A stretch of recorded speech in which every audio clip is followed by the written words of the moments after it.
झारखंड के पेयजल एवं स्वच्छता मंत्री मिथिलेश ठाकुर ने मंत्री आलमगीर आलम की गिरफ्तारी को राजनीतिक साजिश बताया।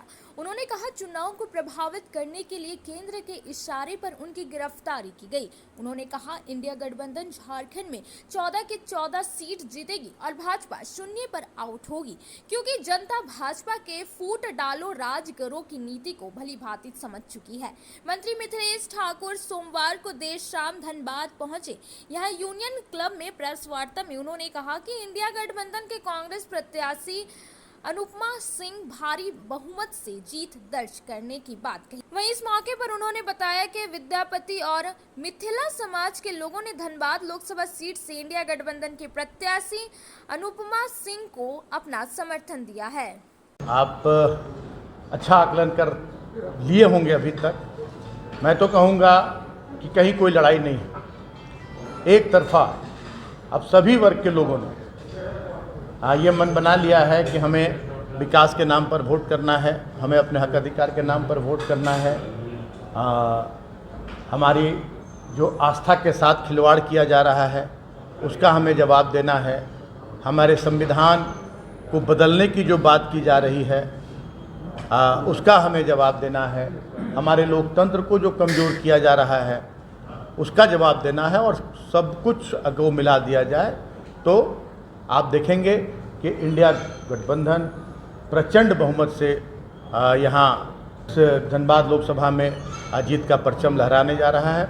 और पूरे राज्य और पूरे देश के परिप्रेक्ष्य में भी देखेंगे कि 200 का आंकड़ा पार नहीं करेगी भारतीय जनता पार्टी। भ्रष्टाचार के हमेशा हम रहे हैं विरोधी, भ्रष्टाचार पर हमारा जीरो टॉलरेंस रहा है हमेशा। लेकिन इसमें मैं ये भी कहना चाहूँगा कि हमारे माननीय मंत्री आलमगीर साहब सीएलपी लीडर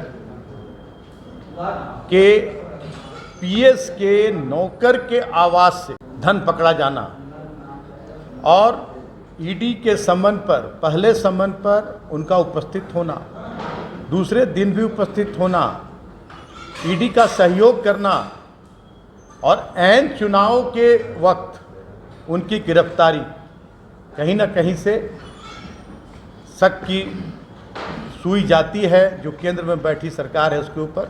और मैं ये कहने में थोड़ा भी हिचक मुझे नहीं है कि ये जो गिरफ्तारी है ये राजनीतिक गिरफ्तारी है और केंद्र में जो बैठे हुए आका उनके इशारे पर यह गिरफ्तारी की गई है।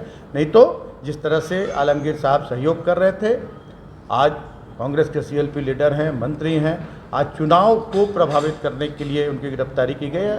अन्यथा चुनाव के बाद भी आज सुप्रीम कोर्ट वैसे लोगों को, आज केजरीवाल साहब देख लीजिए जो मुख्यमंत्री हैं दिल्ली के, एक साधु सिंह जो पंजाब प्रांत के मंत्री वर्षों से जेल में बंद थे, उनको इस लोकतंत्र में जो हमारा संवैधानिक अधिकार है उसको देखते हुए सुप्रीम कोर्ट ने जमानत पर रिहा करने का निर्णय लिया।